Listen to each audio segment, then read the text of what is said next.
for me, I think I was going through a metamorphosis, right?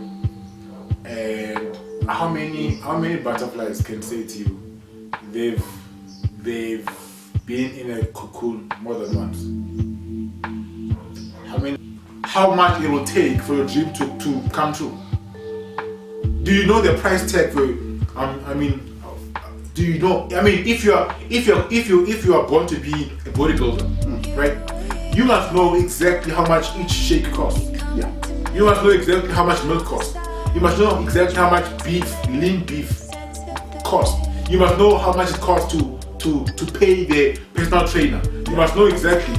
And once you put all that number together, you have a number cover. Then you nurture, then you perfect, and then you serve it to the world, right?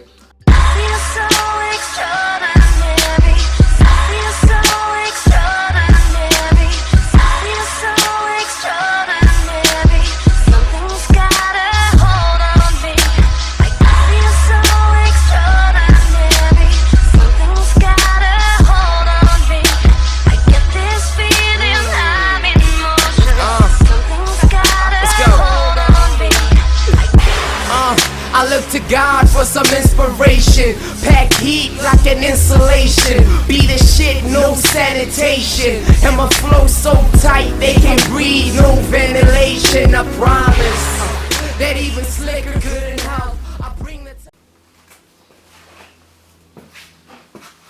So yeah, I just wanna let everyone know that God is good. We always say God is good, but we don't really understand the magnitude of how powerful that line is. I've lived it. I've seen God's goodness firsthand. So basically, my story, it's simple. I was that kid who was a rebel, and though I knew that I was called for ministry, I tried my best to avoid it. And we all know that the good part about depression is that the more depressed you become, it's a sign that you are not being true to your calling. You are avoiding something that you need to be doing.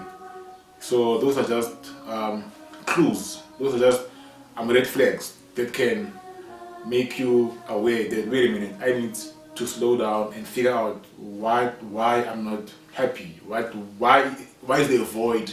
What's going on?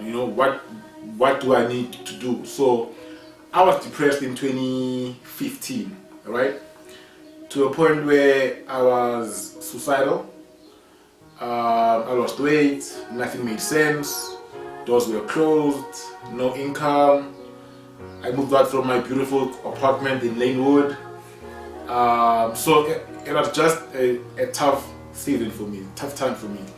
And then I was admitted at Acacia Hospital for depression, and they gave me pills, and I was going to counseling and therapy, and no one could really figure out what was wrong with me, right?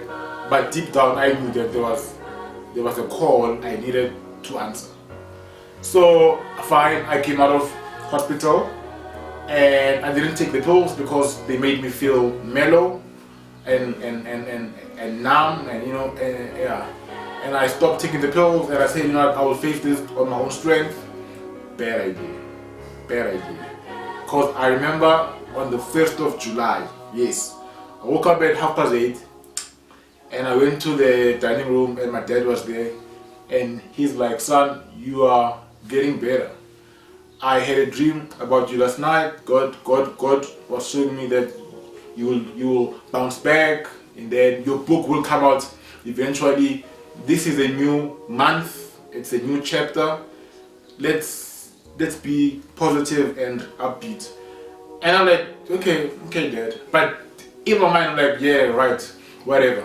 But I'm still down, right? So I jumped into my car. I was driving a Ford Focus back then. I got in my car and I drove to the bottle store at 9:15. Yep, got to the bottle store. I bought a Smirnoff Storm quart. Bought 2 quarts of Smirnoff Storm.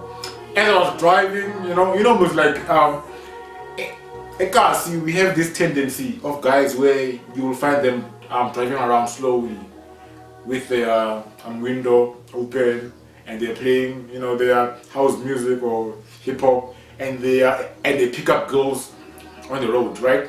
And then whatever happens.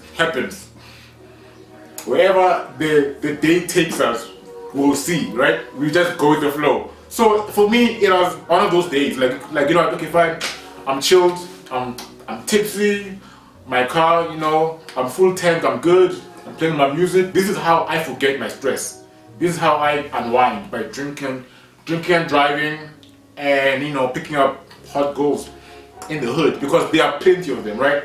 So I'm driving, it's beautiful, 10:15, 11, I'm driving, I'm drinking, I'm driving, I'm drinking, bad combination. I'm driving, I'm drinking, I'm driving, I'm drinking. And I meet this girl eventually, and then I pick her up, we chill, we go to the park, and when we get to the park, she tells me a story to find out that she's also depressed.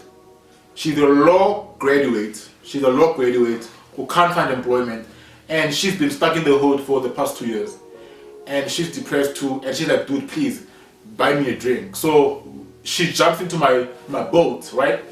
And we both down. And then it's now 3:15. We are wasted.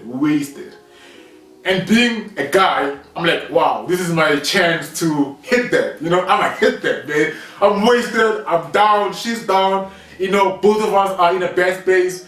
Why not? Let's just get rid of this tension, And she's like, no, I need to go home, blah, blah, blah. It's the time of the month, I'm not okay. I'm like, yeah, right. I drop her home, right? She goes home. And I decide to go see my friend, Umuzi. Yeah, Umuzi stays in Dorambord. So I drive there. As I'm driving along the way, my phone dies, and I don't have a car battery. So I'm like, I can't go there because I'm gonna park outside, and then it's gonna be a big problem. So I decide to go to town instead. I go to town. I get into this pub by Arcadia, right? Get inside the pub. I meet this guy. I don't even know him, but he's from Sosha. He buys me a drink, right? He buys me a drink, right? Because he knows that I'm gonna give him a ride back home. So for fun, he buys me a drink. We drink, and on our way back home, I'm speeding, like I'm jumping robots. I'm speeding. I remember I was playing Zola, like full blast, And then when I was approaching PPC Cement Trade Center, I was stopped by the Metro Police, right? That was the first signal, the first warning. They stopped me, and the guy's like, dude, why are you speeding? Let me see your driver's license. I show him. Funny enough, he doesn't notice that I'm drunk, right? So he just says, okay, fine, don't harm, but slow down. I'm like, okay, cool. I drive off. I'm still speeding. As I'm approaching the Wonder Park intersection, the curve, coming from Theo Martin Sport, yeah. As I was approaching the curve, I hit the side pavement, and the car capsized, and I rolled 6 times. And when the car stopped, I looked at the guy that I was with. I'm like, hey Joe, we're grand. The guy looks at me and he's like, yeah Joe, yeah, I'm sharp. We're not sharp. Sober, same time. So I'm trying to get out of the car, but I can't because it's jammed. So I kick the window, and then I come out of the car. He does the same thing, and we both standing outside looking at this car that looks like a squashed Coca-Cola can. And we're like, my God, what's going on, right? What is going on? And people are coming from all angles. They're like, yo, man, are you okay? What's going on? What? So I'm confused. Like, I don't know what's going on. I'm trying to process the info of the cop, being a write-off, and me still being alive, and people coming to talk to me. It's like it's just one big blur. And then the paramedics come, and the guy's like, "Look, man, you are drunk." I'm like, I know. He's like, "Look, get inside the ambulance now, because once the cops get here, they're gonna do a breathalyzer test on you, and you're gone." So I get inside the ambulance, and the cops come, and I hear a bang on the door of the ambulance, and they're like, "Look, can we please take that guy's blood?" And the ambulance driver is like, "No, this is an accident scene. You can't do it here. Let's go to hospital," right? By doing that, he was saving my life. They closed the door. We drove to hospital. And they followed me, right? When I get into the hospital, I'm like, "Doc, don't let me out of here, please." And doc's like, "Okay, fine, cool. Let's go do X-rays, and then I'll keep you here as long as possible." So the cops are outside, right, waiting for me, and they wait for an hour and 2 hours, and then eventually they give up. They go, right? So I come out, and my folks are there, and I could just see the look in their faces, like they were just disappointed, and they could smell the alcohol on my lips. And I'm worried now that the guy that I was with, where is he? They tell him that no, because he doesn't have medical aid, he must be taken to George Mukari in Harankuwa. So now I'm concerned. Okay, fine, he's gonna be okay. What if he's got an internal bleeding situation, concussion? So now I'm just freaking out, right? Cut the long story short, 7:15, they discharge me. I go home. It's quiet in the car. Everyone is just disappointed.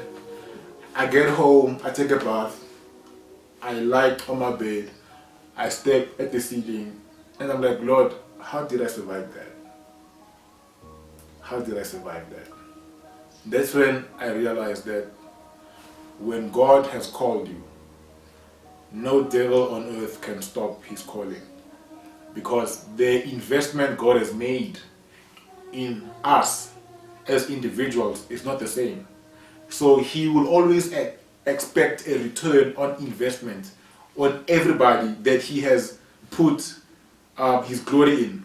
So now when I woke up the following day, I just knew that I cannot run anymore. This is my destiny. This is my calling. I was born for this. I'm gonna preach. I'm gonna teach. I'm gonna write. I'm gonna share my testimony with the whole world, because I'm not supposed to be alive. When Paul says, "It is no longer I that lives, but Christ in me," I now understand him, because once you die, someone takes over.